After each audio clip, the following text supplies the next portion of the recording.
Namaskar, everybody. So we'll start because it's getting a bit late. All right. Thank you, everybody, for coming, and thank you for the organizers for organizing. Um, today is more like a sharing session rather than something that um, that is, I would say, from my knowledge or being expert. I would like to just share whatever I have gained regarding this topic, and hope it will be useful for everybody today. For those who are new to me, I am I'm a Didi, and I was born.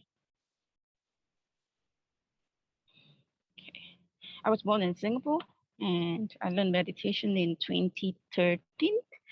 And a little bit that I after decided to go to Sweden and India to become a yogic nun, and since have been traveling into many countries to introduce meditation, yoga, and healthy living. All right. Um, So today it's about mindfulness. Now, mindfulness has been a very big topic uh, in the society, and anybody have been very curious what it is, what it can entail, and what it can do. Um, for to help to really understand what mindfulness is, we need to be able to define it, what exactly it is. Is it a meditation method? Is it something that we have? Is it something that we don't have? So after researching and looking at different definitions and how people define it, I find that this is one of the best definitions that has been given. And it gives us a very good news that actually mindfulness is something that we all have. It's like we are inside us a diamond. But the thing is, because we are not polished, so we look like a rock. Okay, mindfulness is also an ability that is in all of us. It's just that because we have been covered, this ability has been covered through our experiences, or have been covered through many years or many lives of things that are happening.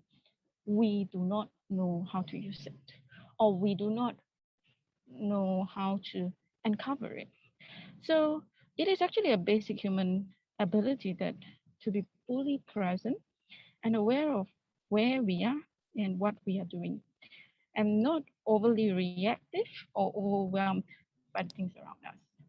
Now, I believe many of you would have experienced, or in some parts of your life must have experienced certain traumatic things that happen to you or happen to the people around you. And during those times, you might feel very affected. It is like a tree in the middle of a storm, or a boat in the middle of a big wave or tsunami. Definitely, all of us have such experience, and at a time we might be down, we might be overly reactive, we might not know how to come up. Now, mindfulness is an ability inside us that we will know and we will find out the way out. And this is something that is not God given. It is something that we can train, and we can let it shine in us. It is not something that some people have, some people don't have. So it is inside us. That's why as many people go into mindfulness meditation, they will be able to do it. It is a practice to help them to become mindful. Now, why meditation and so on? It is not vice versa that meditation is mindfulness and mindfulness is meditation. It is not like that. But just that as you do mindfulness meditation, you will get the quality of being mindful. All right. So, mindfulness is something like you are a camera. This is why I chose this picture. Okay, you are like a camera. Now, from the very old type of camera, they can only capture a certain area of things. And now in modern technology, the amount of things that a camera can capture at a time, widescreen, panoramic image and so on and so forth, you will find that now the camera can capture so much more image than what it can do previously. So same thing, as you become more and more mindful, you will find that the capacity of you being able to capture so much image is possible. And because we are like a camera, when we zoom into something, if we zoom into the wrong thing, then of course we get into the traumas and we get into the emotions and so on and so forth. But if we uh, capture into the right thing and so on, we we will find that we will be able to handle every single thing. So what do we zoom in? What is our image capturing? This is mindfulness. If you are like a camera, what are you seeing at this moment of time? Now, mindfulness, being fully mindful doesn't mean that you have to capture everything that is in your life, because it's not possible. Why? Because our processor might not be that strong.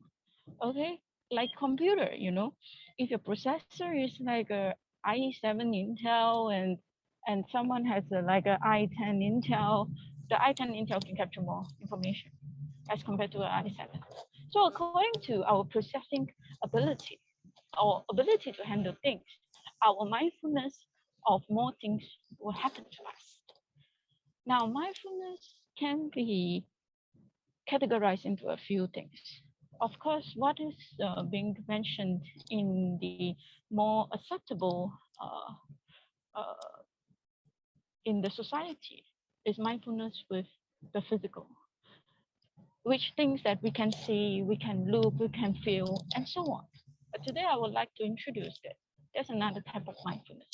And that mindfulness is like your inner eye.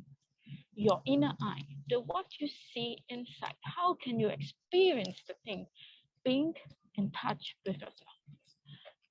We know how to in physically uh, become more mindful, but how to also internally become more mindful about our experience of things, how we are feeling, how we're dealing, because this is even more uh, comprehensive or wholesome, I would say. So mindfulness is about opening that camera, and as like the camera, we'll be fully immersed in that experience. So there are a lot of obstacles to this mindfulness. Like, it's something that people would not say, I know how to be mindful now. People struggle to be mindful. And many of us are trying to find solutions. And why is that so? Isn't it something that we are born with? Isn't it something that we should know when we are born and so on? Why is that so difficult? This is something that has been puzzling a lot of people. And today we will cover some parts of why. Why is it so hard for me to be mindful? And if these are the obstacles to be mindful, then is there a solution for it? And is there a way where I can become more mindful in future? Maybe now I'm not mindful, it's okay. But can I be more mindful in the future? Definitely can. And everybody of you has that ability. By practicing and also by being slowly building up your mental muscle or mental strength to become more mindful. So first thing of being mindfulness is that we have to understand one thing. Whatever we see or whatever we know is not exactly what is the truth. Full truth, I would say. What we know, what we see, and so on, it's only a relative truth. Whatever that our processor can process, that is what we know.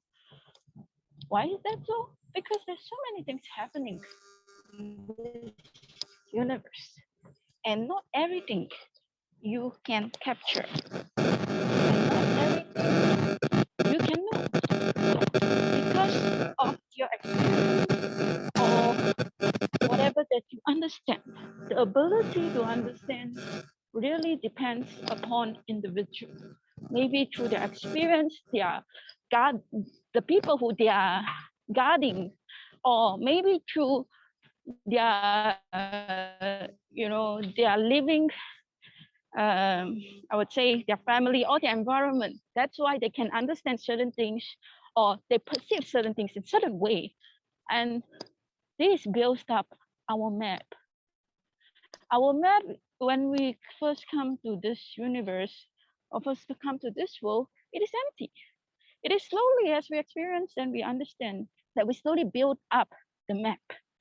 And this map has always empty space. Therefore, it is not something that is absolute. It is not something that is completely true. When we understand this, then we could become more mindful in understanding another perspective of things. Otherwise, we become closed. And whatever other people say, or however this universe is trying to tell you a certain things change or so on, we will reject because our mind would be closed. To be mindful is also to be open to whatever experience that comes to you. You do not choose the kind of experience that you have, but you choose the way you react or respond to it. And being mindful is to respond to it in the best way and the most suitable way for you. It is not something that I block everything that is not in my dictionary. It is something that being mindful and being understanding that you become aware. Maybe this is something I've never seen before. It is there. It is like walking in a park. There are many lampposts that you walk past. But at the end of the day, when I ask you, how many lampposts did you walk past? You might not know. You might think, I have not noticed it. But the thing is, your subconscious mind has already noticed that. It knows how much or how many. But this is the part that you cannot have. So once you are being mindful, you will be able to open or upgrade your camera such that your camera can capture a bigger map or bigger territory. Being mindful about this, being mindful about what you block and what you accept will also help you grow. Because a lot of times it's not that one person is right and one person is wrong. There are times where both are right or both are wrong, you know. So being mindful about how we respond, how we accept things, how we deal with differences in understanding will help us to become mindful. And it is because of this, that is why we are not mindful, because we just shut down. When the computer shut down, when the processor chooses to shut down, we are not mindful at all. And this is what we don't want. And this you will see in the next few obstacles that I will share with you, that it involves the shutting down of this processor altogether and not wanting to process anything. And this is not mindfulness. And this stops us from being mindful. But yet it has so much power over us because it uses the autopilot. That is why my talk today is stop autopiloting. You should be the pilot of your life, not allow these autopilot machines to keep going on, because your life is not long. Your life is a short one. So we want to use as much as possible our consciousness to guide us so that this life is a worthwhile life. Now, what are the different obstacles? Now, first, okay, after researching a little bit and seeing what is out there, and also from my experience, there are three main things that affect us that do not allow us to become mindful at every moment of our life. All right. The first thing is unlimited desires. Okay.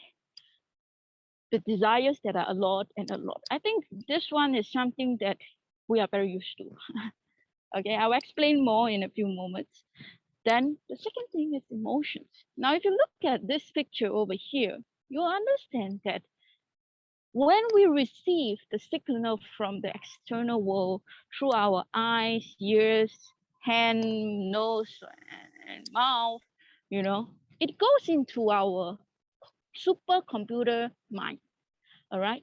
But this supercomputer mind has a lot of sunglasses. And these sunglasses are not transparent. These sunglasses are glasses with a lot of color. Okay. Some color like time, like mood, like language, like experience, like beliefs. They come. And whenever these sunglasses come into our experience, we tend to delete, distort, or generalize a certain experience that we have.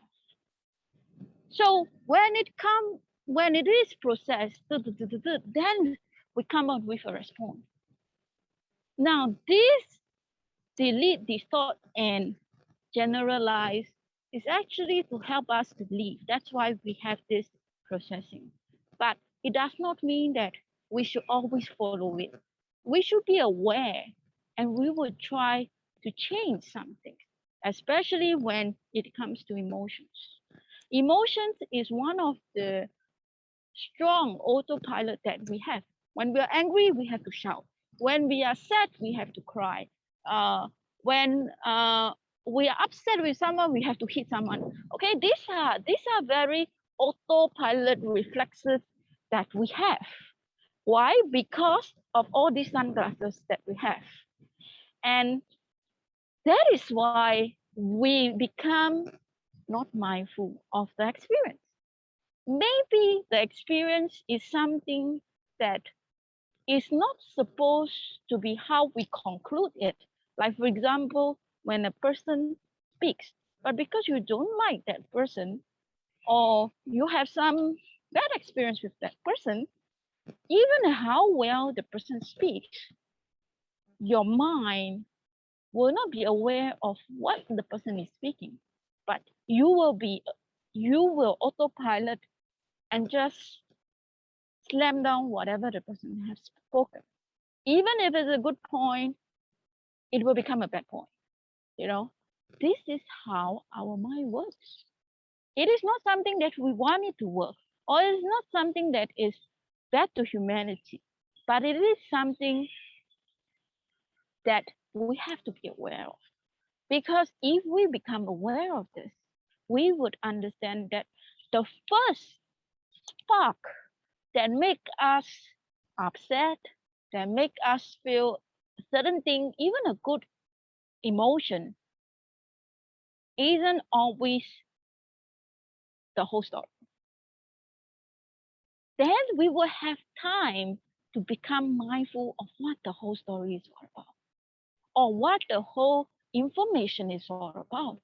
We become more rational if we become aware of this, that whatever I feel at the first time might not be exactly the whole thing. That is why sometimes people, when they maybe look for a house, they look for a partner, and so on, they will tend to also ask opinion from other people because they understand that whatever they see might be just one corner of what it is supposed to be or what it is. So if you are aware of that, then you will be able to become more mindful in every experience that you have because you will not let emotions run the autopilot anymore. Okay. And the third one is called samskara. Now, for those who are not sure what samskara means, actually, the samskara is something that we understand in more layman terms, karma. That means past experience that you have. And we're not talking about only karma in this life. We're talking about karma in the previous life that we had because this soul doesn't change. The body change is like, changing the the t-shirt, okay? The body changes, but the the the mind doesn't change, so it carries with it a lot of things. And this is where we store our beliefs and so on and so forth here. And this affects us a lot. And I will explain in the later part what I mean by this. Okay, first let's try to tackle unlimited desire. Now, first thing is this, okay?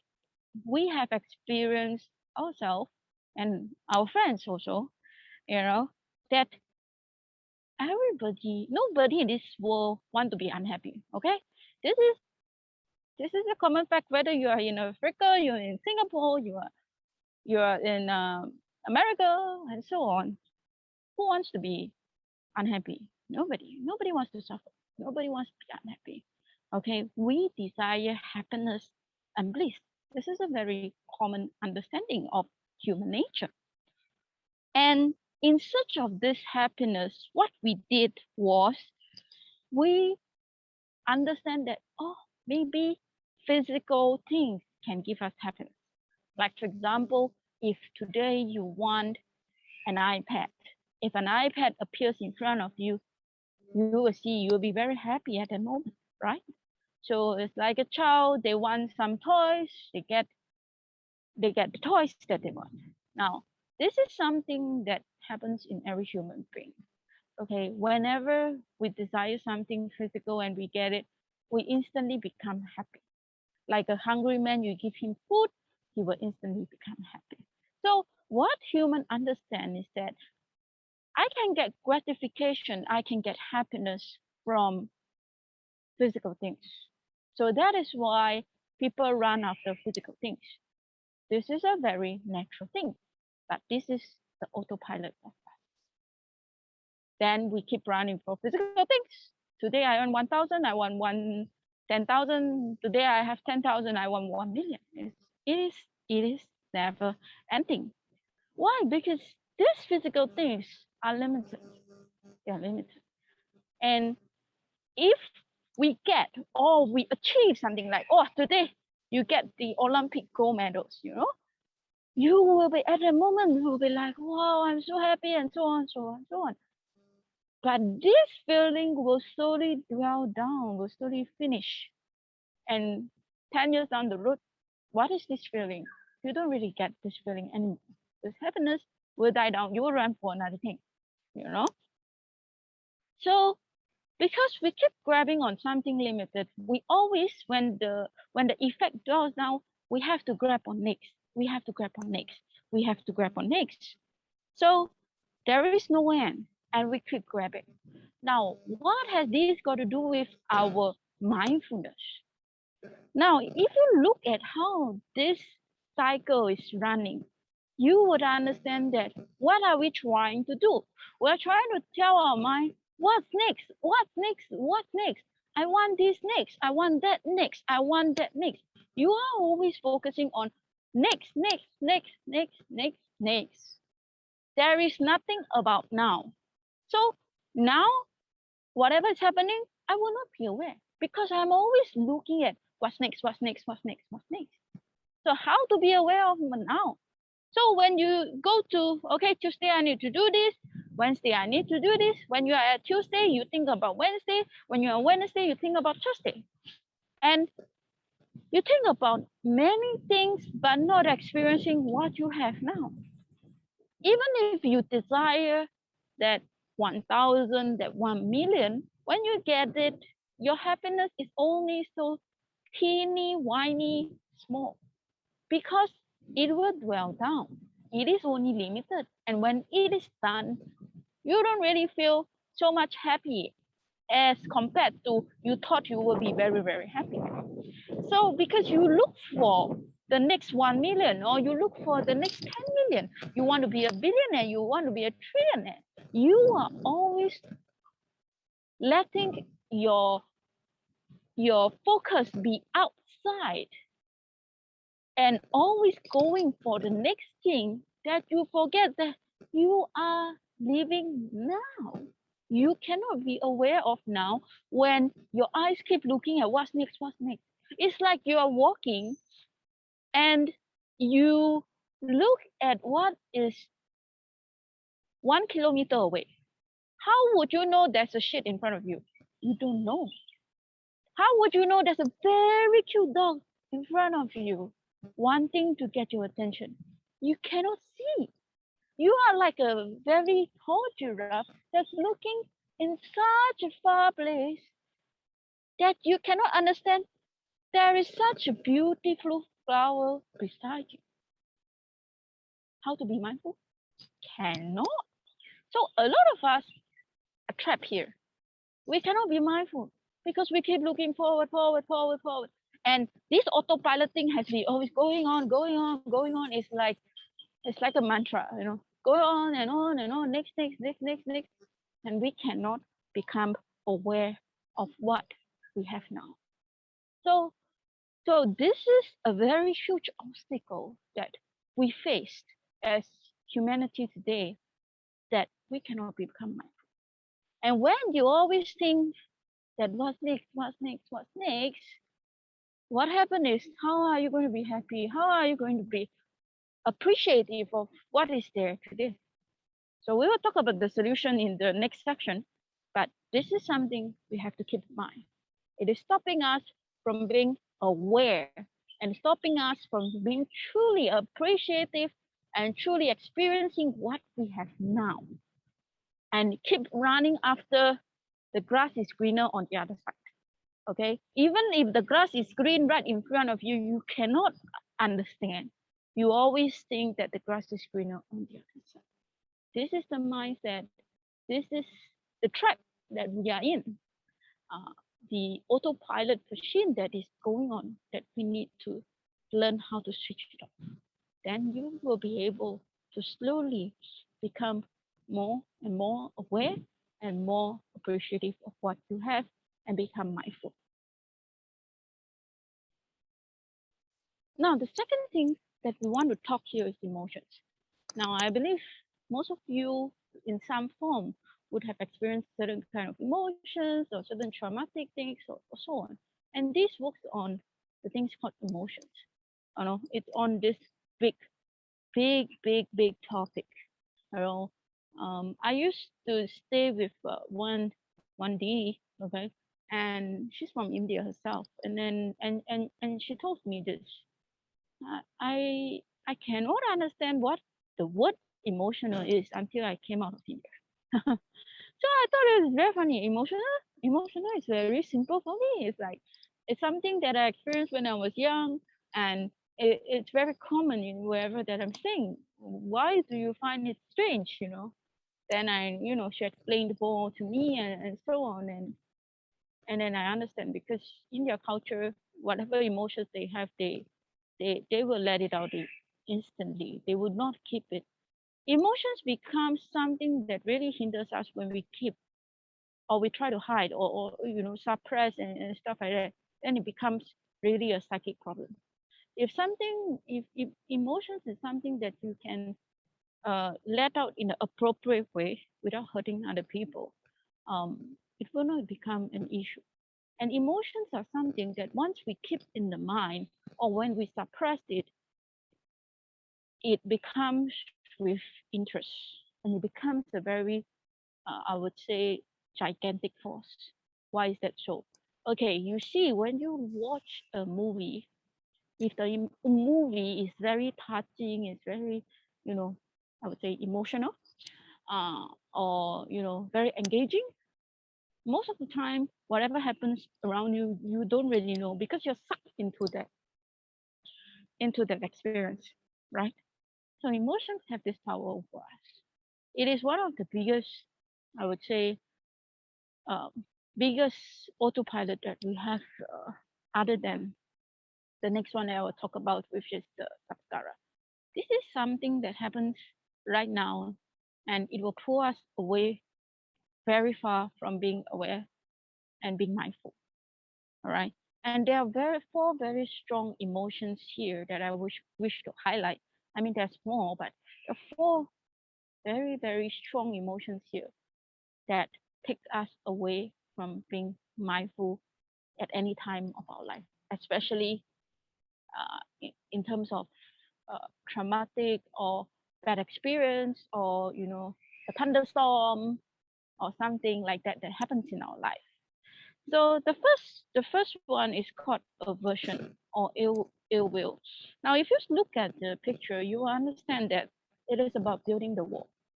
A lot of us, or many of us, okay, it might not be you, but generally, majority of us, when we feel something that we don't like, or we don't feel comfortable with, there is the tendency that ignore, suppress.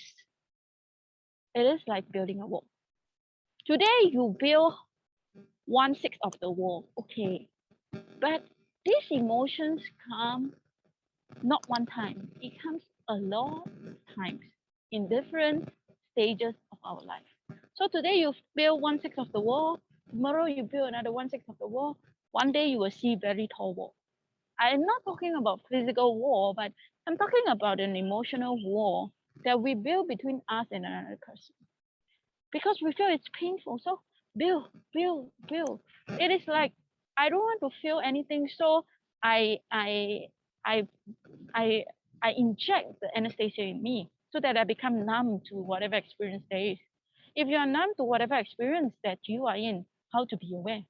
How to be mindful? Cannot, because you become numb to everything that happens in your life. It is like you have a color TV in front of you, and what you did was, because you don't like the bad experiences and so on, so the color TV become black and white. Understand? It's like that. It is what we are trying to do with our mind or our experience. That is why we cannot fully become mindful in that sense, because we build the walls so strong. And these are psychic walls. They are not something that we can see, and we don't really understand that. But we already built the wall, you know. So these are times where we experiences very strong negative emotions, and we try to avoid or we try to suppress. Then we will build this wall, thinking that by building this wall, we will not feel anything. But you don't feel anything means also good things you cannot feel. You think you are not hurt, but you are very, very hurt. It is like a person covering his eyes and thinking that he did not see the murder, so the murder doesn't happen. It is not like that. Even if you close your eyes, you close your ears, you close everything, the murder did happen. Okay? So it is like that. Don't think that because I'm blind, so things cannot happen. Things still happen. All right? Or because my eyes are closed, so people the other person cannot see me. No, it doesn't work this way. All right? If we choose to close our eyes to things around us, then we close our eyes to everything around us. It is a package, all right? And being in this situation is really tough. It's really, I would say, it is very painful. It is such a hurt in us that we decided to do that. So this is one thing. Second thing, yeah. So second thing is about rebuilding the wall, and third thing, it always is from the internal suffering. Okay, why do I say that it is from the internal suffering? It is like this. If you can handle the emotion, do you think you need to put the anesthesia inside you? You don't need. It is because inside you, you are in such a pain, you are in such a weakness. That's why you think you cannot handle and you want to build a wall. If internally you are strong, no matter what is going on, you can handle it. For example, a tree. A tree is in wherever they are with no choice of theirs. But the wind will come, the thunder will come, the rain will come, and so on. Same thing. We are in a place, even though we are moving, but we are in places where we do not choose to be. We cannot choose whatever is experienced, I mean, whatever is thrown to us. But then if internally we are strong, like the tree, even typhoon comes, tree will not drop. Why? Because internally they are very strong. Same thing, if we are internally very strong, we are not suffering internally, when these things come, we don't need to build a wall. We will let it come, we will feel it. Yes, there is some pain, but we can handle it. We don't need to build that wall and feel like, oh, I need to build, I need to protect myself. I am dying now. I need to build higher and stuff like that. We will not go into this mood. We will become mindful of that experience and so on. So how to handle this? We will also talk more in the next section. Now, second thing, fear. Now, I would not say I'm a fearless person, okay? In some form of fear, we definitely have as humans. Fear is not exactly a very bad thing, but when it is too excessive, it becomes something that stops us from being mindful of whatever that we have. And in particular, what fear we are talking about here is fear of being nothing. Aka identity crisis. For example, okay, today we have a certain role to play in our company or our school or so on. We feel a sense of identity. Okay, we are the manager, we are the accountant, and so on and so forth. We have some identity. We are useful in some ways. So when the time comes that we have to retire, a lot of people who retire go into depression. Why? Retirement is good, you know. You have time to do this, you have time to do meditation, you have time to do whatever you want. But why do people go into dementia or depression when they retire? Because they find that they are not useful anymore. They cannot accept that they no longer has usefulness, or they cannot identify themselves with a certain role or being involved in society in any way. They find that, oh, I'm so useless now. I am good for nothing. I better die, and it goes on and goes on.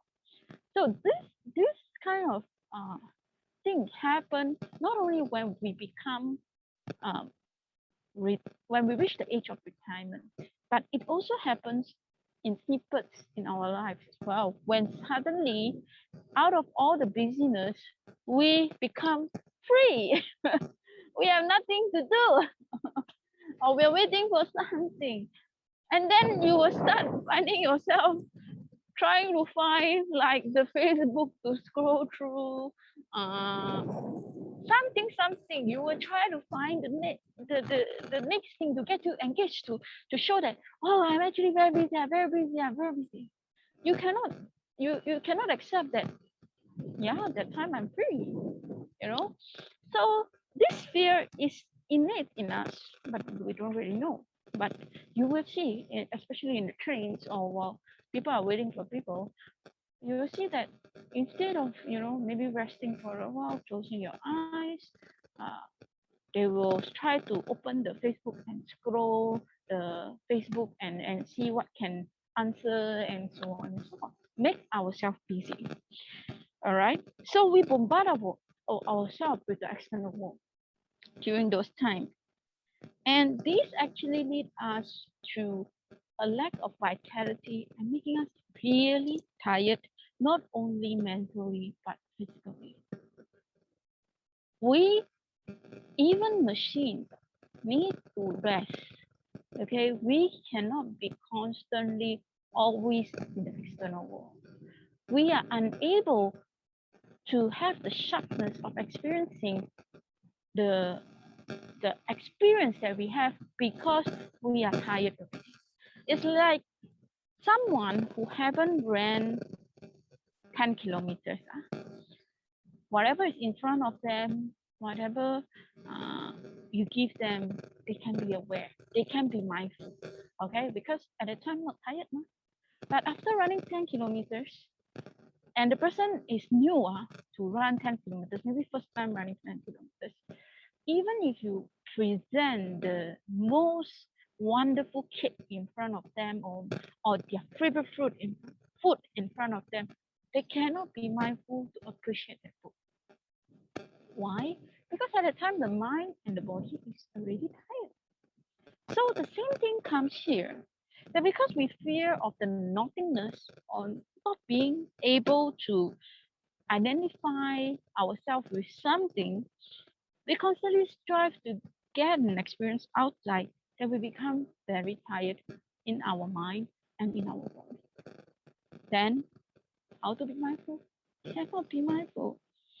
So then at that time, we actually attempt on what is, or not what is happening, but what could be happening or should be feeling. We have the should thing, and yeah, it should be like that. Yeah, I should be feeling like that. Yeah, it should be like that. It becomes like an internal dialogue that makes you really tired. And if you are always 24/7 like that, then even though physically you're not tired, you're mentally very, very tired. Now this is something that I actually have a friend who experienced this until she told me this, because she's someone who likes to drink the alcohol. No, even though I was not a yogi at that time, I was also not a Didi at that time. I was very curious why she liked to drink alcohol so much, because I really, from the smell of alcohol, I really don't like it. You know, I'm very curious. So one day I asked her, I said, why do you need to drink alcohol? You know, after that you will have your headache, you have your so on. Is it worth the suffering? I mean, as a curious person in my teens at that time in university, I think I was in 2021 or so on. I asked her, I say, why? Why is it that you like to drink alcohol so much? So she told me, you know, her mind cannot stop at any moment until she drinks alcohol. Because alcohol, it numbs the senses and so on. So she feels that she at that point of time the mind switch off. And only at that point of time the mind switch off. Even when she's sleeping, the mind doesn't switch off. And she feels really tired. So at that point of time, she chose to go to the alcohol. So I won't be surprised that people are alcoholic or going into drugs because of this, you know. And it is really tiring. You can't imagine thinking about things 24/7. It is it's like your eyes have to be open 24/7. Even your physical eye is closed, but your internal eye is going on. So this kind of experience, I would say, is tough. Tough. And when we are so tired, then how can we be mindful? Cannot, not possible, right? We'll talk more about this, about the solutions later. Now the third thing is about worry. Okay. Now the thing here about worry is that we cannot accept that worry is something, is part and parcel of our life. Is the problem is not being worried. The problem is being worried about the worry. That you worry so much that you are worrying about something, then you cannot experience what is there because you are full in your mind.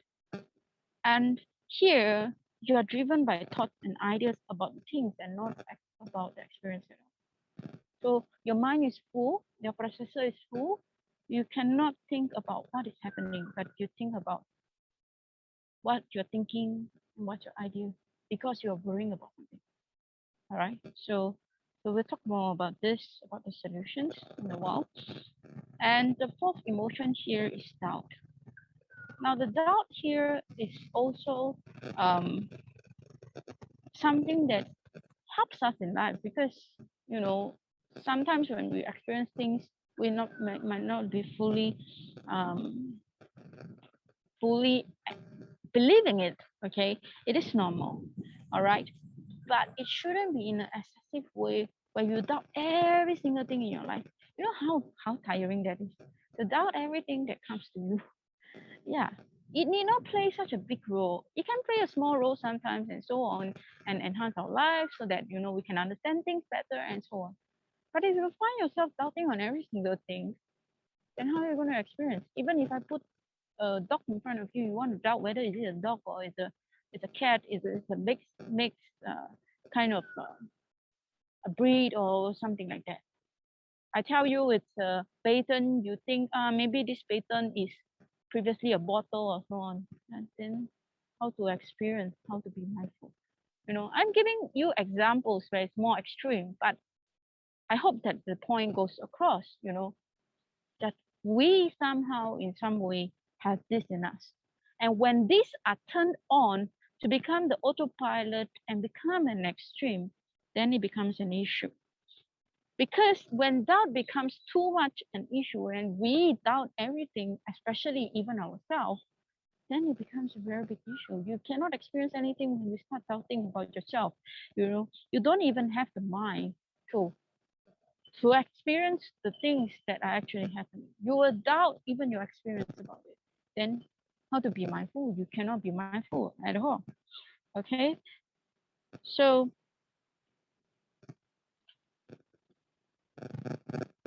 this is the part about emotions. And then the next part is about the samskara, the past experience or the karma. Now we understand that in the scientific world that there are 3 layers of mind. But in the yogic world, we have 5 layers of mind. Now, how many layers of mind? Never mind. Okay. But what we have to understand here is that there is something called the subconscious and the unconscious. Even in the medical world, there is proven that we have that. And what happens is that in this subconscious and this unconscious, it is usually the autopilot that we cannot control because it's unconscious and subconscious already. So we definitely do not have much control over this. So what happens is that it keeps our beliefs, it keeps our dreams, it keeps our experience all there. So it will try to, you remember the sunglasses? It will try to put the sunglasses on our mind. And then we will experience the thing in another way. We will not be mindful of the experience, but we will be mindful of the sunglass. If it's yellow, it becomes yellow. If it's purple, it becomes purple. But actually, the thing is green. Understand? So it is like that. Samskara works this way. And this is a very strong impact on our mind. Something that we cannot control, but yet has a very strong impact on how we experience the things we have today.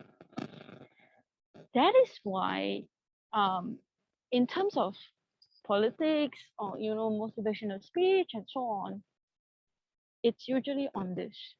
It usually works on this. They arose about a certain belief in the people that they believe that, oh, this person is with me, I should vote for this person. Or this person is with me, I should listen to this person. It happens. It happens.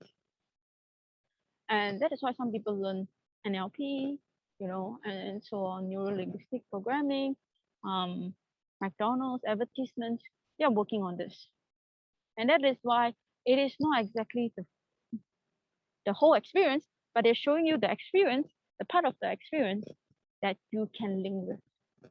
And that is what motivates you to buy. This is what it's doing. So then how? So many obstacles, Didi. Then how? Okay, I will go through the solutions in a more quicker way because we are running out of time. Okay, but if any time there is another chance to go in depth about this topic, I hope that I can share more with you. So what are the solutions? Number 1, okay, aversion and ill will. All right. Now, being self-compassionate. This part needs to grow in one person. Like, for example, there's a house, it caught fire, okay? The most urgent thing to do is you go back and try to put out the fire than to run after the person whom you believe is the one who put the fire. Don't let the house fully finish. Okay? The most urgent thing, like for example, when someone breaks a bowl or so on, the most urgent thing is to take the broom and sweep away the pieces, not go and beat the child, right? So, same thing. You know here, aversion and ill will is because of your internal suffering. It is not because of the circumstances. Today, I put two persons in one same situation, they will react in totally different way. Not that they are not mindful, okay? It's because of this. That's why they cannot be fully mindful at that time. Okay, they want to just build a wall.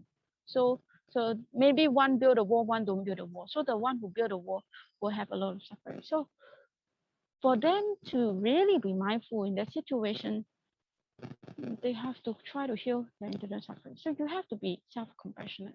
You have to learn to be self-compassionate. Okay. Now, second thing about fear. Now, understand one thing: being bored, being lethargic, do not necessarily mean that you lost interest in something. It might mean that you really is tired because of this external thing. It is not something that is innately that you lose it. No, it is because you keep looking out because of your unlimited desires. Then these two happen. It is not like someone who is born physically weak. No, you are physically fine. It's just because your mind keep running, keep running, keep running. You get so tired and you get bored of things. Okay. So having a goal in life is very, very important, which I come at the back of the presentation about this goal thing. Because for example, when we want to go to some place, we will put in the GPS where we want to go, right? If you want to go to Orchard, then you go to Orchard. You want to go to Woodlands, you go to Woodlands, right? So whenever you go to the wrong place, or somehow maybe a pretty girl walked past and then you got distracted, you have to go somewhere, or Miss Universe is in front of you, you follow Miss Universe, or you see something very pretty, you went, you lost your way, and things like that. You will know I still need to go to Woodlands, or I still need to go to Tampines. You will U-turn and you come back, no, and you will when you are aware you will turn back. But the thing is, a lot of us we are walking mindlessly. We don't know where we want to go, and how to turn back? No turning back, no. So already lost already, don't know where we are, and then continue walking, lor. Continue walking. Even if you're walking in circles, you don't know you're walking in circles. And then you keep walking, walking, walking, walking, walking. Then you get tired and more tired and more tired, and then finally the police find you. Okay. So so having a very clear goal and reminding yourself why you're doing certain things, or checking on yourself sometimes, why are you doing these things, can help you become more mindful because you have more energy. The thing is, energy is like that. Whether you use it in the good place or the bad place, it is still used. Okay, there is no like, oh, if good place, then only 2/3 of the energy used, and then if bad place, full energy use or 1/3 of energy use. No, it does not differentiate at all. What am I trying to say this? Okay, we only have 24 hours a day, all right? And maybe in these 24 hours, you need to go to the market to buy something, all right? You have the energy, the mental energy and the physical energy that you want to go to the market, all right? On the way to the market, you might look around and then you see, wow, there is a very beautiful house on sale. Then you start to think, wow, beautiful house, I must go and see. So, okay, then you stop halfway and then you went to the beautiful house. Then you see your friend and then you think, must talk to the friend. So you talk, okay, fine. Then because of whatever you have talked, you thought about the next thing that, oh yeah, I have this money and stuff. It starts to roll, okay? It starts to roll. And then from that, it roll up to maybe your pension that you will get from your parents and so on. It starts to roll and roll and roll. And it keeps going. It can go on for the whole day. It can go for weeks. But this energy going there doesn't help you to go to the market and get the food bought, okay? But it's energy wasted already. If 24 hours we are like that, how tired we will be. And we get nothing done. The work done is zero, but the energy spent is 100%. Okay. So it is a situation that happens to every one of us. So reminding ourselves what is our intention and what is our goal is very important. And it helps us to save our energy on things that are important, and whatever that is not important to us, we can let go. We are not superhumans. We cannot be attention to everything. We have to choose. And whatever that's bringing us to our goal, we do. And when we need to rest, we rest. Okay? Even machine to rest, we need to rest. So you want to be mindful, you need to be like that. Okay. Quickly, worry. I would say just do it. It's okay to worry. It is not necessary. All right. So do not, okay, do not rush into want to solve the worry. Okay, if it is worry, try to like taking care of a child, spend some time on it, and address the issue. Don't need to, now I must do it. Even if you don't know the solution, just jump in. It's like there is a fire and then you just see whatever is beside you. You don't know whether the fire is caused by oil or not, and then you start spraying water and so on. Maybe it will make the fire worse. Okay, so when you worry, it's okay, no need to panic. Calm down, it's fine. It's okay to worry. And then in a very nice way, go into that experience. Why is it the worry? All right, and then slowly, like taking care of a child, try to understand it. Then you can be mindful. If you, yeah, just a little bit feel, and then you jump in, then you don't really understand what is the full experience. And then you don't, once you jump into cannot experience, you cannot be mindful of the words. No way. Because you will use what you understand to solve the problem. It will not be the actual thing that happens. All right. So do not need to rush into things. And even if you feel a little bit worried, it's fine. Give yourself time. You are not God, okay? That you instantly by magic everything solved. No. Okay, if something happened, you worry, fine. Slowly understand it fully, then jump into the situation.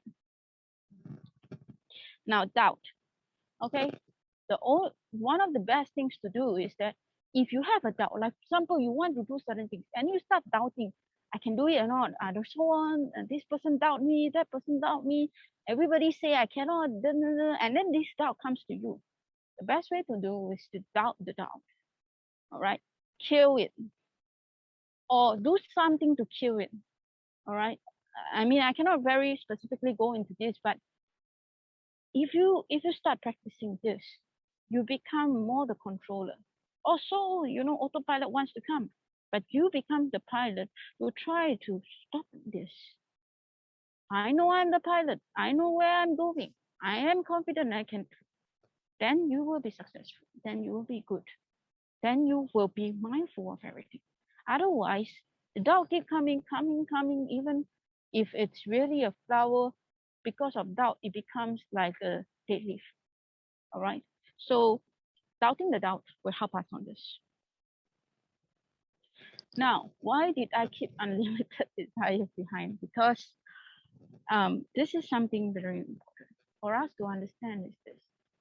There is no way in this universe that we have anything that can satisfy our unlimited desire.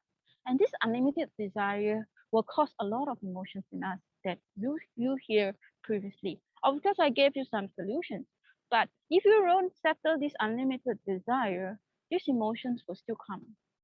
All right, in every form. And So the only solution to solve this unlimited desire is only that we take the eternal thing as our goal and go towards it. We chase after that unlimited, and that is the supreme consciousness that we would say. Now, if you want to understand more about what supreme consciousness is and so on, then we need another session on this. Okay, it's very deep, and I cannot explain to you here. All right, but what I'm trying to say is that because whatever we have here in the universe that we can see, we can touch, we can smell, it will not give us the solution to our unlimited desire. It will just let the desire run and run and run and run. Okay, if only we fix our mind on that unlimitedness, then we can solve this issue once and for all. Otherwise, it will keep being there and it will affect us being mindful all the time. Yeah, all right. And the next thing is this samskara. All right. Now we have so many layers of the mind, especially the subconscious and the unconscious, we cannot touch. All right. The most simple way is to learn a kind of breathing technique. Okay, whether you learn the yogic breathing or you learn pranayama, when you control the breath, you control the mind. Okay, for example, a person who is walking, when you talk with that person, the person can process, right? Because the breath is quite stable. A person is running, even if you ask him 2 plus 2 equals to what, he might not be able to give you that. Why? When the breath is in a very fast speed, okay, when the breath is going off too fast, there is no time for you to process whatever that you hear. You cannot understand a certain thing. So if you breathe very fast, even when you're sitting, then how much can you understand? How much can you be mindful? So the only way is slowly train your breath, calm down. Then whenever things happen to you, you will not feel like you need to jump in immediately. Even if you need to delay 1 day, so be it 1 day. Even if you need to delay 1 week, so be it 1 week. Once you can be mindful of the whole experience and understand that though you understand whatever that you can, go ahead, solve it. But even when you don't give yourself the time to do that, then how do you want to be mindful? No way. All right. And last but not least, I find that in whatever solutions that we have, we cannot run away from meditation. That is why mindfulness meditation becomes such a big thing. You have to meditate. All right. You talk about self-compassion. You talk about doubting the doubt. You talk about um, really experiencing worrying and so on and so forth. All right. Only meditation, when you do it, then you can be able to solve everything nicely or go into everything nicely. You talk about breath, you talk about um, unlimited desire, so on will often be solved because of meditation. And I would like to say there's many kind of meditation in this universe. All right, you can name it, you can call it, uh, whatever it is.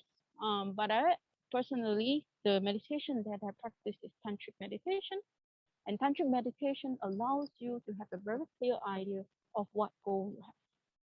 All right, and it is a very clear path for us to set up mindfulness because everything becomes so much simpler to understand, especially with whatever that's happening to us. So you want to really pilot your life, you want to really stop all this autopilot from happening and slowly understand the different sunglasses you have on your mind, I would say tantric meditation is a path and it's a way, it's a solution that you can practice to achieve your mindfulness and be the pilot of your life. Namaskar. Thank you. Thank you, Didi, for sharing. Yeah.